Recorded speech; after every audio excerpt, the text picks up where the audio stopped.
Begin tonight with Hurricane Ian barreling toward Florida. The storm in what they now call a rapid intensification period, expected to go from a Category 2 to a Category 4 in the next 24 hours, racing across very warm waters, 90 degrees or more, with little to sheer to knock down any strength.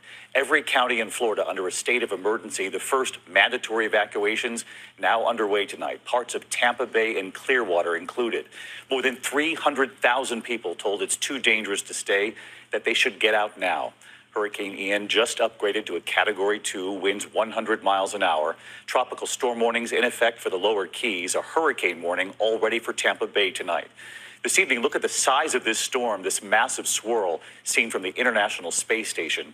The hurricane pummeling the Cayman Islands and on track to strike the western tip of Cuba. From there, the models show the hurricane headed straight for Florida. They are beginning to come into greater alignment, looking like a possible landfall north of Tampa. Now, how close to Tampa just isn't known yet. And no matter what, it means storm surge and flash flooding are very real concerns here. Across the state tonight, they are getting ready for Ian to arrive, boarding up homes and businesses, stocking up on food and supplies. Shelves, as you can see there, emptying out. And of course, families lining up to fuel their cars. But in the areas most at risk, families are packing up and heading to safer ground. Workers at Tampa General Hospital are building a flood wall now.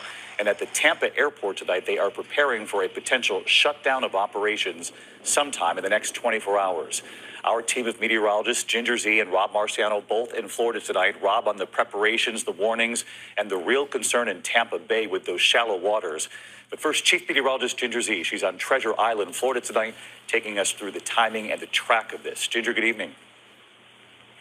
David, good evening to you. You can see erosion is a problem at beaches just west of Tampa for regular sunny day floods or thunderstorms. You can imagine, though, what they must be feeling when a 5 to 10 foot surge is possible right here when Ian comes ashore. Let's look at the storm, which you mentioned was a Cat 2. It'll cross western Cuba tonight. It'll head north-northwest and then turn north-northeast with its eyes set on Florida.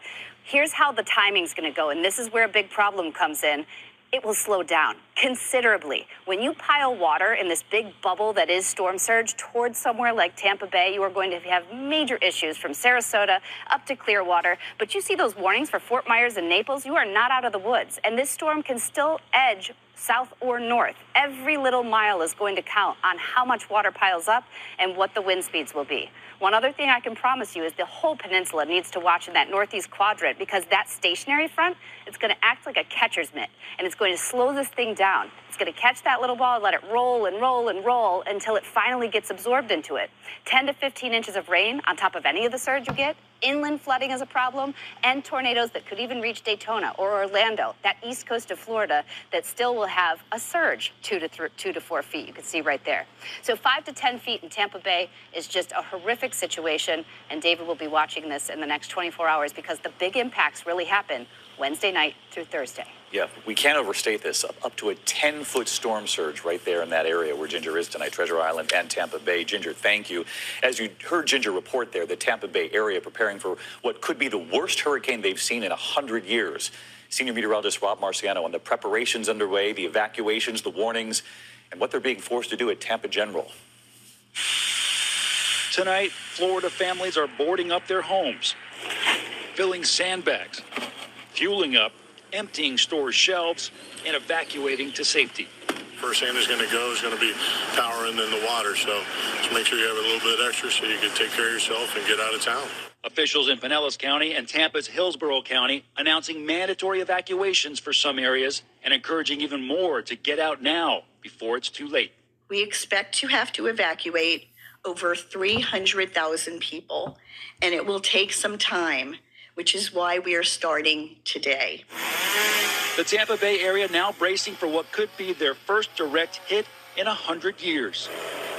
What is the one thing you're most worried about that may go awry? What I'm most worried about are the fact that these storms are so unpredictable. Governor Ron DeSantis declaring that state of emergency, activating the National Guard. This is the level of the bay on a normal day here in Tampa, just a couple of feet below the seawall. But during the hurricane, we expect this water to be pushed up with a surge of 5 to 10 plus feet, hitting downtown where it has nowhere else to go, flooding the core of the city where evacuations are in place. And this level 1 trauma facility is in a vulnerable spot.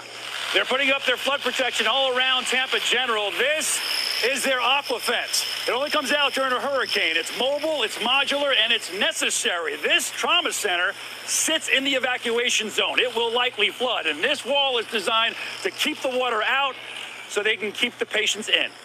NASA planning to roll back Artemis 1's $4 billion rocket from the launch pad. That launch now delayed until at least late October. Ian already hitting the Cayman Islands. Its sights now on Cuba.